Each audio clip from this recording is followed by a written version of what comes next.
Hey everyone, Jeff here. Thanks for tuning in and welcome to my new segment. And the name of my new segment is I Have No Idea Yet.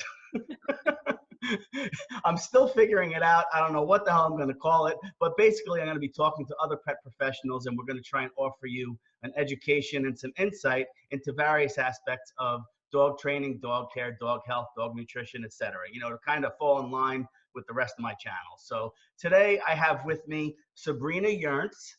Right? I got it right this time? And Sabrina is the founder of Good Dogma Training, and it's gooddogmatraining.com, and I'll throw the link right there so you can check that out. And you can see all about the good things that Sabrina's doing and check out her website and all that stuff. And Sabrina is a dog trainer, and she has a BA in animal science, certification through Certification Council for Pet Dog Training. She's an alumnus of Karen Pryor Academy, among many other credentials and certifications and all sorts of stuff. So Sabrina, welcome to my unnamed show. Nice to be here. Excellent. So just give us a little rundown. I know you had a little bit of a unique journey through training. So just give us a little rundown of how that all went down. Sure. So I live currently in northern New Jersey. I have a in-home board and train type of program that I run. And my journey basically started, so I've been working with dogs for 20 years. I used to, in my early 20s, I had a pet sitting dog walking business. And then we grew to have a grooming salon that I had for about 13 years. And then we just started Good Dogma a few years back and focusing on training. So I've really been in all aspects of, I think, the dog industry as far as that goes. But my training journey also was a unique one because it started in a very positive reinforcement only, and learning a lot about that and learning a lot about how to motivate dogs, and then going over to some of the other types of work as well, like ECollar training. And that's basically what we focus on currently with our board and trains, is that we are an ECollar based program. Excellent. You know what I love about your experience and is the fact that you have the dog walking and dog grooming background. And and I've worked with dog walkers and dog groomers, and a lot of trainers are not aware of this, is that there are skills you can pick up as a dog walker and a dog groomer that you don't necessarily focus on when you're a dog trainer, but they can come in handy. Yeah. Oh, absolutely. I mean, handling skills in general are just so important. And it's funny because it all kind of like, I feel like it was all just kind of like a natural progression for me, like constantly challenging those interactions that you have with dogs and learning more about them. And I think especially as a groomer, you're almost forced to learn more about behavior because of all of this. And so that's really what made that trajectory for me into being a full-time trainer. Yeah. But yeah, so it's definitely a very unique field, both of those. Right. Yeah. And I mean, like you said, the progression of your journey, basically, it's pretty cool. And I know a lot of the groomers I've worked with over the years, particularly because they had some clients where nobody could touch their dogs, so they would ask me to help them out because obviously of my handling ability. So working with groomers and manipulating the body and trusting the groomer and the groomer trusting me, like there's a lot of unspoken things that go on, and the energy behind, not just the energy between the humans, but the energy of the dog, and not necessarily reading body language, but trusting your intuition about what you're feeling from the dog. And I know a lot of textbook dog trainers, they don't like to talk about energy or the spiritual aspect of the dog human relationship. How do you feel about that? It's so true. It's funny because from where I came from, that stuff is taboo, right? Like energy and leadership and guidance and pressure and all that kind of stuff. That wasn't something that was talked about. I was that person that all the dogs that couldn't go other places or got blacklisted, they came to me, right? So there was something that I was doing intuitively that just involved all of that, right?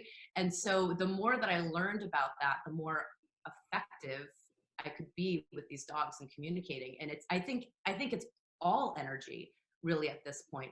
Energy, proper communication, using the skills that you have to make the dog more comfortable and develop a trusting relationship. I mean, it all just comes together. But yeah, I mean, you have to be able to provide that dog with something that they want to follow as far as giving into what you're asking them to do, really, especially in those situations, because groomers are pressed for time. There's not, it's just, I feel like a rush job in a lot of places, and there isn't consideration given to how the dog is feeling about it and how that can make the situation better or worse depending on what you do. So yeah, I definitely wholeheartedly believe in that. And it is taboo. I mean, it's funny. I mean, obviously, I'll use training tools as well. I don't really use e-collars. It's not to say that I haven't. I have in the past, and I've used them for like deaf dogs and blind dogs, where I have a couple of e-collars that have a pulse option and a tone option. I'm not an e-collar person, so I don't even pretend to talk about it knowledgeably. I use it for the purpose I need it for, but I don't shy away from tools either. I'll use tools on dogs, but what I get the most criticism for, I get criticism obviously from, the force-free community because I use tools. I get more criticism because I use massage and Reiki when I'm working with dogs. And I'm like, wait, hold on a minute. So I could put a gentle leader and a Star Mark collar on, you'll criticize me. But if I use energy healing or massage, I'm crazy. You're never gonna win.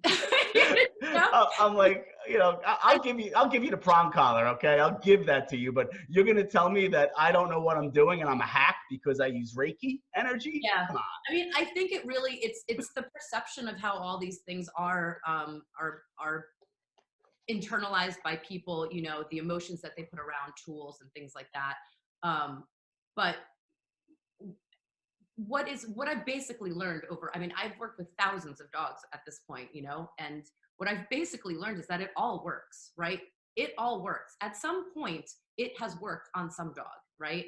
And so I think that that's really important to know. And the more that we know as far as what we can use as far as tools go, as far as what we can use as far as motivators go, the better that dog is going to be, because we have more levels to communicate with them.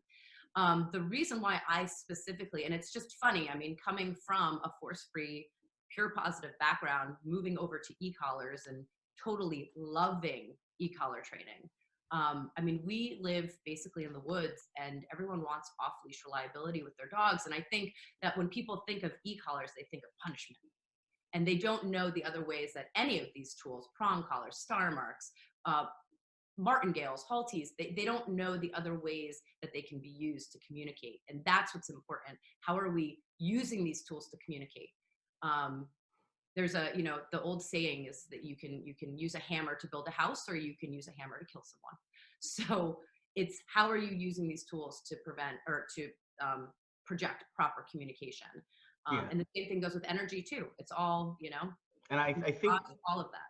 Or one of the misconceptions, and the whole dog training segment, is broken down into traditional trainers, the force-free community, and balanced trainers in the middle, which, and you and I have talked about this in the past.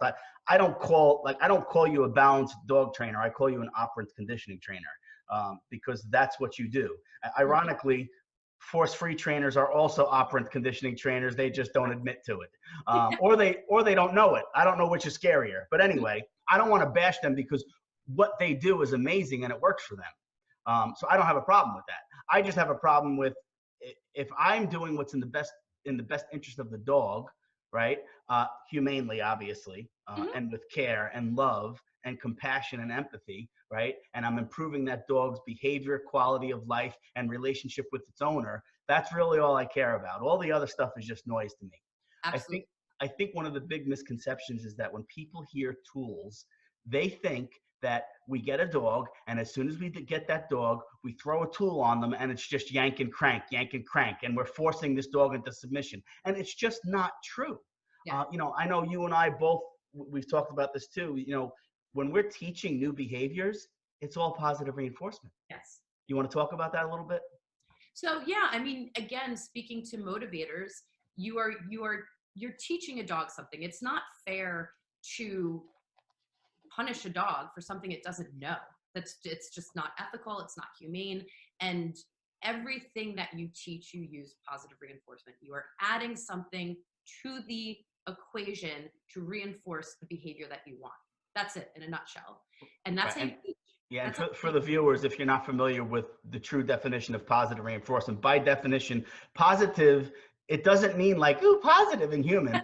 Positive in psychology means to add, and reinforcement means to increase a behavior. So in psychological terms, that's what it means, okay? Just so people out there know. And positive reinforcement doesn't necessarily mean food either. Positive reinforcement could be food, it could be toys, it could be physical praise, it could be verbal praise, it could be any number of things to increase the behavior of a dog. Sorry, I didn't mean to interrupt. No, for sure. I mean, I think that that's a common misconception, is that people think that, positive has to mean like happy or something, some emotional construct to it, and it doesn't. So yeah, so when you're teaching, but then at the end of the day, how do you keep that behavior solid? How anything in society, how do we keep behavior solid? There has to be a system of checks and balances to keep behavior where it's at. And that's where these other tools can come into play. And again, your tool can just be your motivator. It doesn't have to be a physical tool. It could be, again, like you want to punish something, it could be the removal of the motivator, right? The removal of the reinforcer. So again, the more that you know about your learning theory and quadrants and all that kind of stuff, you really can start to manipulate behaviors, not just from canine. So the more you know about that, the easier it is to have a conversation with the dog in front of you, Yeah. So yeah, so you start with positive reinforcement, but at some point, if behaviors do not cease, you have to look over into that punishment aspect of things. To, again, scientifically, punishment means to decrease or stop behavior. So right. And on that note, for anyone watching, positive punishment does not mean that we're kicking a dog to correct it, right? Positive punishment. Happy punishment, right? Yeah, you're right. Again, positive by definition is to add, and punishment is to decrease a behavior. So we can add something aversive to a dog to decrease a behavior. And an aversive isn't necessarily physical. A clap could be aversive to some dogs, right? A verbal cue could be aversive to some dogs. It's not necessarily physical, right? So that's just for anyone watching. If you hear positive punishment, that doesn't mean that you're working with a trainer that's going around kicking dogs. It just doesn't. It's ridiculous, and it's ludicrous. One of my best, I love telling this story because I was working with a pretty intimidating shepherd mix, elk hound, I think, aggressive. And obviously we had to find, we had to have this checks and balances in teaching him, and we had to find something that was obviously a punisher. So I simply asked the family, what is something that your dog finds uncomfortable? And they told me the popping of bubble wrap. The dog found aversive. So I was like, great, that's what we'll use. So they charged their no marker with the popping of the bubble wrap. And that's how we started to have a conversation with their dog. And so I bring that up because it's like, it's bubble wrap. You know what I mean? Like, it is something so silly and simple. But again, it's also, what does the dog find aversive? It's not what we do. Again, that emotional component, we just really have to look at it as a very neutral situation. Yeah, the same holds true for me. Like, obviously I try to remain open-minded, because what works for one dog may not work for another. And I think you and I both agree there's no one size fits all. It's just, and maybe that's just where our experience over you 20 years, me longer, maybe that's what we went through to get to this point of being open-minded, right? I think so, because I drank the Kool-Aid heavy. Yeah, so I'm grateful that, and you know, and I mentioned this to you in previous conversations. You know, I was exposed to dog training in the early '90s, and you and I would both be uncomfortable with how I did things back then.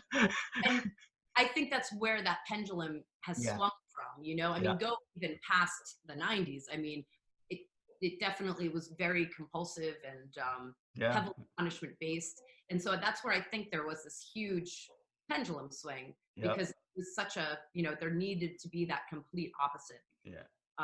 And now I'm hoping we return back to the middle. But you see, there's no difference than in like child rearing. You know, it's the same. It's very similar. Yeah, and Where the you pendulum's let a your great analogy too, because that's I was traditional, and then I went all the way to positive, and that didn't work either, right? I had to come up with a new way, and I started coming back down towards the middle, and I kind of found my way, and then obviously add the holistic aspect to my protocols, and here we are. It's who yeah. we are, you know, and you know, and what I like about I guess I don't want to say I don't want to take away from trainers who are very people focused, because people are a very important part of what we do, right? We have to teach the humans, right? um, I am very critical, admittedly. I'm very critical when people don't they don't have the dog as part of their goals. And it's funny, I was on this call not too long ago, and there was like 40 trainers on this call, and everybody was talking about how they do things. And I'm not saying I'm better than them. That's not the point of this. But everyone was talking about, oh well, they have to meet the owner's goals and they have to implement their protocol. And I'm like, and again, this is I'm not patting myself on the back, but I was the only one of this entire group, and really talented people. I mean, some maybe more talented than me, but I was the only one that said, you know what, I'm going to talk to the owner. I'm going to do what I need to do. But when I walk in that door, the dog is going to tell me what she or he needs, and that's what I'm going to focus on. Yeah. You know, and I think we lose sight of that sometimes when we get caught up in who wants what and how we're going to do it. You know, can you talk to me a little bit about, just again, maybe it's going back to that being intuitive of what the dog needs? So, I mean, it's just again, the more that you understand dogs and what drives them, the more you'll be able to serve them and also serve the people. So I have a dog here right now, and I just did a whole thing on pack drive where you have dogs that have different levels of pack drive, and that basically speaks to their desire of wanting to work within the unit that they're in. So when you have dogs that have higher pack drive, they're usually easier to work with as far as guiding them and motivating them and things like that. They feel like they have a need to look to you for this direction and for access to resources and stuff like that. And then you have dogs with lower senses of pack drive, and they're a little bit more difficult to work with because they're very independent and they don't feel like they need you. Um, Leveraging things like this, you know, as far as how dogs have access to things, whether that be affection, whether that has to do with like resources in general.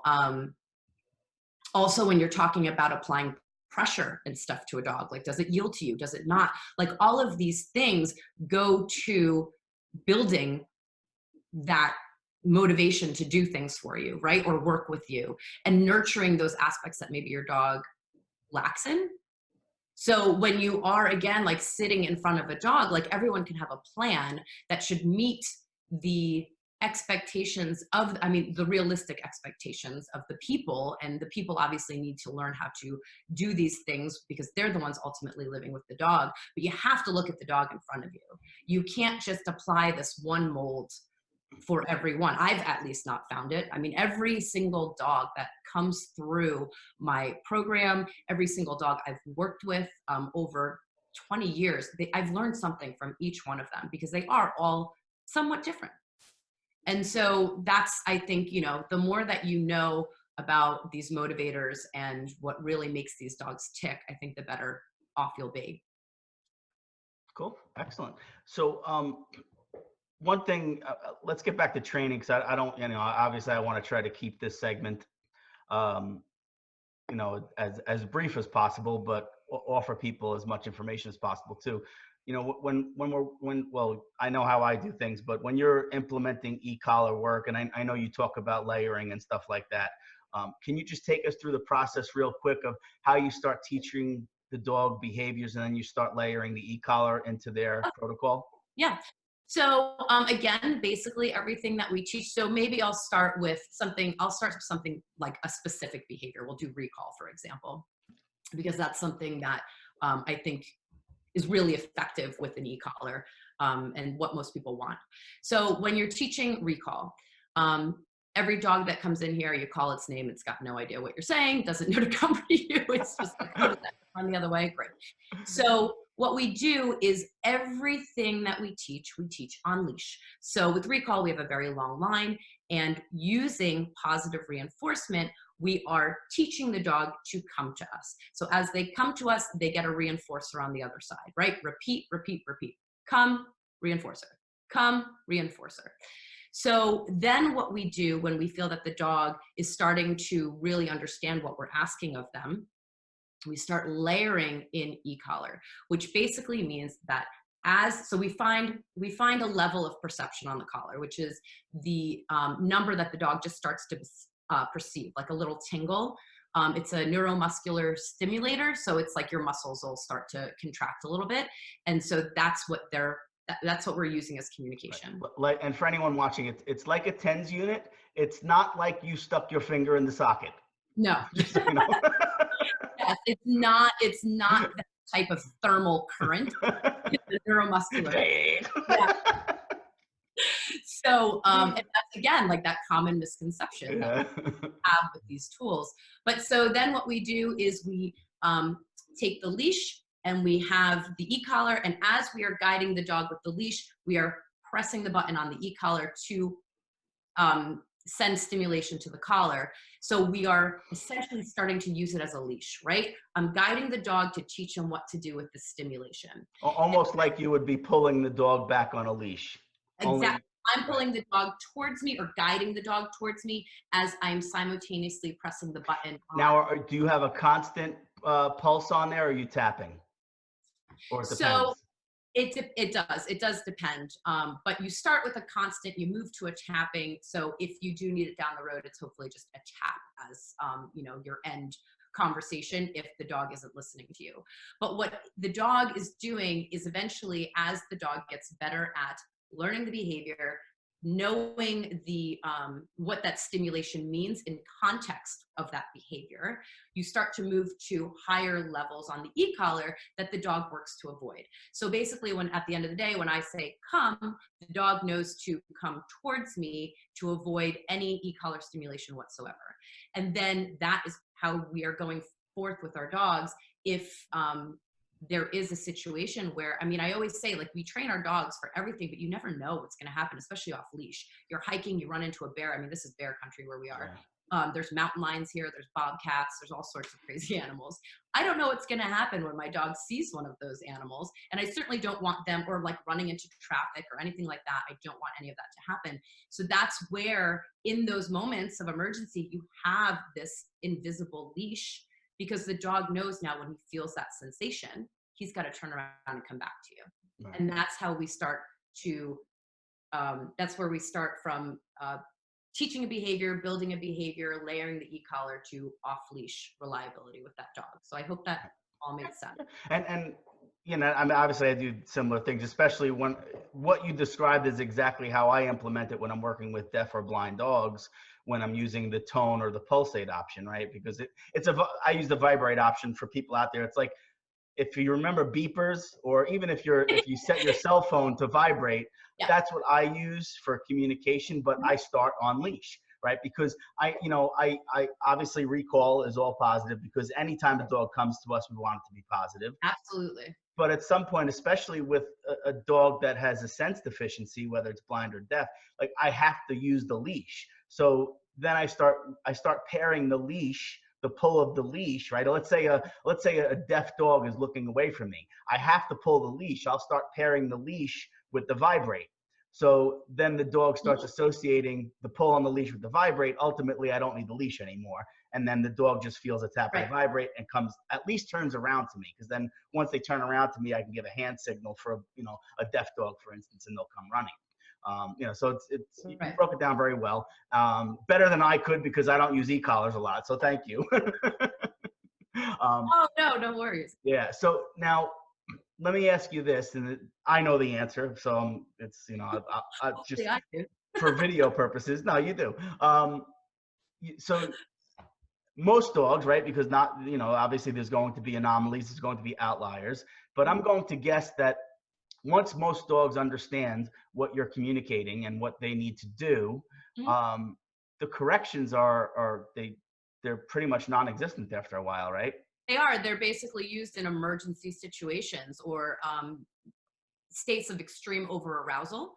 And that's why you have these, the e-collars I use go from 0 to 100. I mean, that's a wide range. Most dogs, you have conversations with them 10 and below. So you have all of this headroom. So when a dog's adrenaline goes up, or anybody's adrenaline, I mean, this is a natural response that we have in our bodies as mammals. When your adrenaline goes up, your pain tolerance goes up, right? So when you have these really high states of arousal where you get like laser focused, that is where you can have this louder conversation with them if needed to get them back. And so again, yeah, I mean, in normal situations, the dog, I mean, he's been trained. He knows that when I say come, or if you pair it with tone or vibrate or anything like that, that I need to turn around and come back to you to avoid this consequence. And so that, if you break it down into a learning theory type of a discussion, you are again adding and subtracting things from the equation to increase behavior to happen. So I'm adding a potential punisher to stop the running away, and I'm removing the potential stim for the dog to come back to reinforce the behavior. So you're using, again, like you're using all of these parts of the learning quadrant to increase the reliability of this behavior. Right. And then again, when the dog comes to you, treat, and you got Yeah. your positive reinforcement. So Yeah. And for anyone watching, like what Sabrina just broken down, this can literally happen in seconds. yes. Like not a lot of like it's not like corrections are being and the dog is just getting zapped for like 30 seconds straight.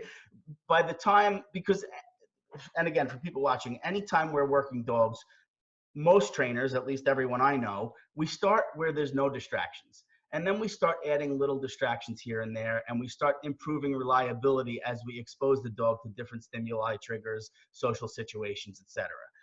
But like Sabrina said, I mean, I don't have a bear at my disposal where I can proof my dog's behavior. I just don't. Like, I mean, I take my dogs to events, right? We do events, and the one event I do down here, and I don't use the prong on my dogs much. Well, I should say Star Mark collar. I'll use it sometimes, but when I go to this event, I do put it on my dogs, and I know people are like, well, you dogs should behave. I'm like, look, there's 700 kindergarten kids there. Okay, I have no idea how this is going to unfold, so I need to be able to communicate with my dog effectively, because there is no way in the world that I can emulate this experience. Yeah, no, I mean, and that's the thing, you have to look at it. I mean, people, I think the other thing with tools is, when can I take it off? Like, when can I stop using it? And it's like, you know what? Sometimes it's not, I look at it like a seatbelt, right? How often do you actually need your seatbelt? You don't. But when you do, you're sure as hell glad that it's there, right? Yeah. So my dog doesn't wear an e-collar in the house, but if we go out or we go hiking or we go to like a big event like that, I'm absolutely going to have tools on my dog, because I can't predict what I'm going to run into, and I have to be able to effectively communicate with my dog. This isn't mean. This is fair. I mean, the dog has to also, learn to, I mean, and this is teamwork. You know what I mean? Like, the dog is learning to follow your instruction, your direction, And in case you need to give them feedback about their choices, you're able to do that. That's Right. not a conversation that's just not happening, you know? Yeah. Yeah, and I know in my research, and when I say in my research, I don't mean I Googled it. I mean, I actually talked to people who use e-collars to learn more, because I'm kind of like you. I always feel I'm learning. And even though, like, I have my own dog trainer school, and I'm technically a teacher, but I believe we're always students too. That's just what I believe. So I talked to a lot of e-collar trainers and people who have trained their dogs with e-collars and stuff. And most of them tell me the same thing. They say, yeah, I have the e-collar on my dog. I can't tell you the last time I actually gave them a correction. Yeah. But the presence of the e-collar does affect some awareness, I guess, from the dog's point of view, that they'll check in, Yeah, and sure. I mean, and it depends on how you use it too. I mean, I know so many people that are like, "Do you want this? Do you want this?" And I'm like, "Well, that's not really the way to go about it." I mean, I like to tell people to train with that remote in your pocket. Make it seem like it's coming from you. I mean, that's what happens as well. You have people that are like, "Oh, the dog's being bad," and they put the e-collar on, and the dog immediately is like, "Well, it's not you, it's this." So if this isn't here, I don't need to listen to you, because there's no consequences coming. So again, that goes back to what kind of relationship do you have with your dog? Tools are only as good as the person that's using them. And if we rely too heavily on our tools, then our dogs are going to rely too heavily on those tools. And that's, I mean, again, like at the end of the day, most people just want well-behaved dogs. So as long as they're happy and the dog's happy, so be it. But I definitely strive to kind of surpass that and make it where this is a conversation that we're having. This isn't a conversation that a collar is having with you. Yeah. This is a conversation that I'm having with you. And for those of you wondering, balanced trainers or operant conditioning trainers or using corrections on dogs, it does not cause fear or pain. And if it does, whoever's doing it isn't doing it right. So before we wrap up, I just, obviously, there's so much more we can get into, and hopefully I'll have you back on. We can get a little further in depth with this topic and other topics as well. But before we close, is there anything you can offer advice-wise or suggestions to people who are looking to work with a dog trainer, or they're looking, or they're researching dog training, and anything you can offer to a potential dog owner that is helpful to them in their search? Sure. So I don't know how much the general public realizes that these industries are unregulated. So really anyone can put out a shingle and claim to be a dog groomer, a dog trainer, all those things. So what I want to say is that there's many, many methodologies out there for dog training. And you, as your dog's caretaker, you have to decide what's right for you, and really learn about all of those methods. And if you want to go into clicker training and teach your dog that way, great. If you want to go into e-collar training and have that route, great. Prongs, slips, martingales, head halters, all of that stuff at the end of the day. There's definitely trainers that do specific things, and my thing just went unstable. I'm sorry. No, you're good. You're good. It's Am I? okay. Okay. Yeah. Yeah. Sometimes with these connections on Zoom, you get a little glitchy, but Okay. I was like, did I just like freeze? Okay. I'll just take off with, yeah, no, you're good. And just to key off of what Sabrina was saying is, and I'm sure you'll agree with me, but if you do find a trainer, right? Most of us, especially when we're doing it a long time, we have a certain way we do things, right?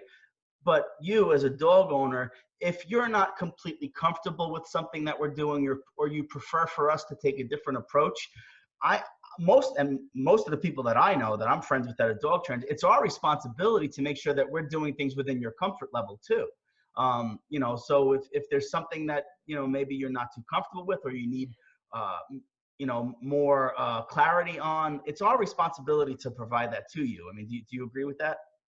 yeah. And again, speaking to everyone having their own kind of way about them, I think that when you should find a trainer that actually shows the work that they do, right? So you know what they're doing, you've seen videos, you've seen before and afters.